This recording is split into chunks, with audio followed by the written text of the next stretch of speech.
Hey everybody, it's Lynn Hayes. Welcome back to my channel. Today I want to talk a little bit about Venus retrograde. Currently there are 4 planets retrograde. Pluto turned retrograde at the end of April. Saturn turned retrograde in the beginning of May, I think it was May 11th.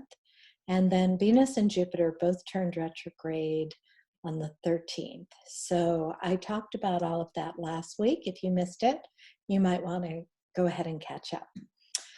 But I wanted to talk a little bit about Venus retrograde because there's a lot of beautiful symbology to it. One thing that I find really interesting is Venus is retrograde for 40 days and 40 nights. And what's interesting about that is the religious connotations, which in most of the major religions, there is something about 40 days and 40 nights. The flood with Noah was 40 days, 40 nights. Jesus went into the wilderness to pray for 40 days and 40 nights, and he was tempted by Satan. And an interesting thing about that is that another name for Satan, supposedly, is Lucifer. Lucifer is also called the light bringer and the morning star. And Venus, when she's visible in the sky in the morning, is also called the morning star. So all of the symbology sort of all melds together, and I'm not going to really answer any questions. I'm just going to present all this information for you right now. Moses and the ancient Hebrews wandered in the desert for 40 days and 40 nights, and Buddha meditated for 40 days and 40 nights before he reached Samadhi. So this idea of Venus, this cycle of Venus is very symbolic. And of course, in ancient times, Venus was the most visible of all the planets. Venus is the brightest star in the sky. I suppose you could say that Jupiter is also bright, but Venus, I think, is more visible because it's closer. So Venus is actually known as the morning star when she is ahead of the sun in the sky. So when you're looking at the astrological chart, when Venus is counterclockwise to the sun, which is how the planets move in the chart, then Venus is known as the morning star. And when Venus is behind the sun, she rises in the evening, and then she's known as the evening star. There's some other symbology about the planet Venus. So Venus, before she was called Venus by the Romans, and Aphrodite by the Greeks. She was also a goddess in ancient Sumeria and Babylon and all of those Middle Eastern countries where she was called Inanna, Ishtar, Ashtart. And you might remember somebody called Ashtoreth from the Old Testament. Supposedly she was the consort of Jehovah. She was the same goddess. It's all the same name. So the qualities of Venus have changed as they've come down to us over time. Venus right now is kind of a cartoon figure. I write about this a lot. This may not be new to you if you've been following me for a while. But the ancient Venus character, Inanna Ishtar, was a goddess not only of love and beauty, but of war and fertility. She was powerful. She was as powerful and maybe more than any of the male goddesses. So she's really sort of gotten filtered over the years. But when Venus turns retrograde, there is this correlation with some of these old mythologies. And one is the descent of Inanna, which is a long story that I won't share the whole thing now. But in the myth of Inanna, she goes down into the underworld to rescue her sister, Ereshkigal. And in her journey, she has to let go of 7 layers of clothing, 7 veils. And each of those veils is represented by one of the planets. And in my way of looking at things, I see these as being parts of our personality. Mercury represents the mind, Venus represents love and attachment, the moon represents emotions. Of course, we know that the moon is not a planet, but it's part of the planetary symbology. So we have to let go of all these aspects of our personality, go into the underworld, and then we come back up just like Venus. She goes into the underworld where she's invisible, and then she rises again. There's a resurrection. So it's a very significant myth, I think, and I find it really fascinating whenever Venus turns retrograde. Now, I read some information that I found very interesting, and I hadn't really thought of this before, but I think it's quite accurate. When Venus is retrograde as as she retrogrades back towards the sun, that's the part where there's a lot of backward looking, just like all of the retrogrades. What did I do? Did I get a bad haircut? That's kind of a classic thing. People say, don't get a haircut when Venus is retrograde. Good thing we can't do that anyway.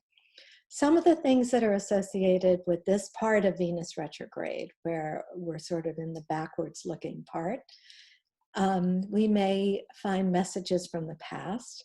There may be opportunities to repair broken relationships. I think I talked some about this last week. We may want to revise our financial resources, reallocate our portfolios if we have them. Take a look at savings. Do we have enough to provide security over this difficult time? We may decide that we want to actually change our physical appearance. It's actually a really good time to get a haircut or to experiment with different colors or wear different makeup, whatever, to change your physical appearance. And it's also an important time to reevaluate the things that we value. So Venus does rule values and the things that we value. Once Venus turns direct again and begins the next cycle, so that's the lucky part of the Venus retrograde. So there's been sort of an accumulation of good luck while Venus is retrograde. And then once Venus turns direct, then, we start to be able to enjoy the benefits of Venus, the attractive power of Venus, the love, the harmony, the peacefulness, all of those good things. So the other thing about Venus retrograde I wanted to talk about today is Venus has been square Neptune. And because Venus is retrograding, normally any transit of Venus lasts for just a day. That's very fleeting.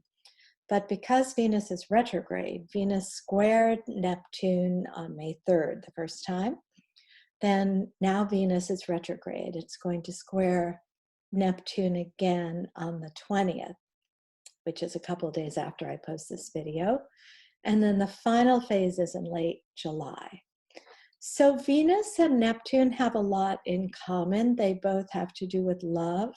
I sometimes call Neptune the higher octave of Venus because where Venus represents personal love, personal beauty, personal attraction, Neptune is universal love and compassion, our connection to our spiritual experience, and a direct experience of the divine. So when Neptune is in a challenging aspect like a square, which is a 90-degree angle, we can sometimes get the more difficult aspects of that particular alignment.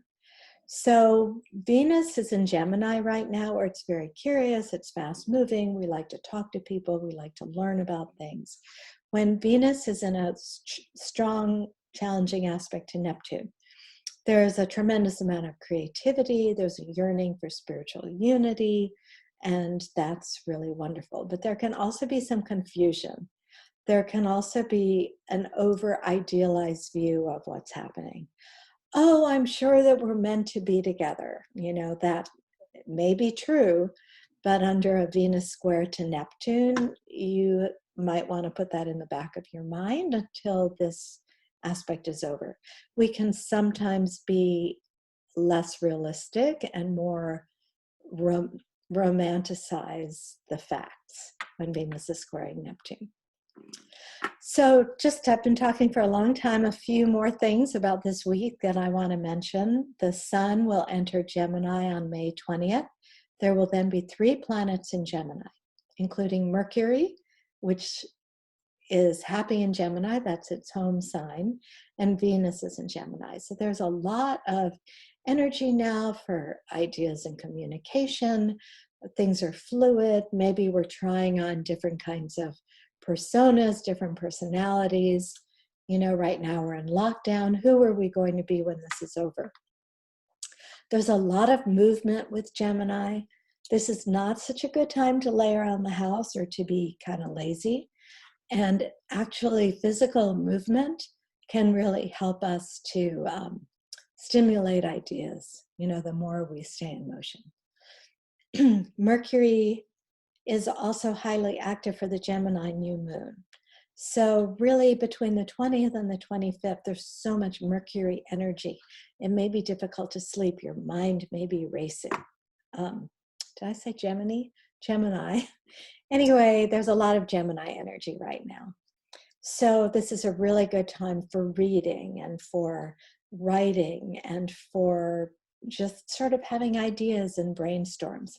Less of a good time until we get to the 22nd, when Mercury harmonizes with Saturn. Then we start to get more integration and more stability. So until then, between the 18th and the 22nd or so, just a lot of motion, a lot of activity. Meditation, of course, very good for calming the mind. And then on the 24th, this is kind of important, I would say the 23rd, 24th, 25th. Mars is in Pisces right now, and we did talk about this last week. When Mars is in Pisces, that direct energy of Mars, it's forceful and assertive, is less forceful and assertive. Pisces doesn't really like that kind of energy. Pisces wants to be kind and compassionate, and all of that's wonderful. But it can make things a little less direct, and there can be some confusion about what do I want? What does this person want? Am I angry? I can't really tell. So Mars is going to be conjunct Ceres, and Ceres is an asteroid, maybe a planet. They're still reevaluating. But Ceres has to do with nurturing the body, mind, spirit connection. It has to do with the health of our physical incarnation, essentially. So when Mars is conjunct Ceres, I would just like to recommend that you pay very close attention to the food that you're eating. Make certain that it's going to nourish the body, because with this Mars situation, there's a lot of energy, especially when it's conjunct Ceres, and you're going to need the good fuel to make sure that you can utilize that energy and that it runs through the body appropriately so that it can be used. So, that's about all I have for this week. Thanks so much for tuning in. If you like this video, please be sure to subscribe, ring the little bell to be notified of new videos, and please give the video a thumbs up if you like it. All that stuff helps the channel. So thanks so much for joining me, and I'll see you next week.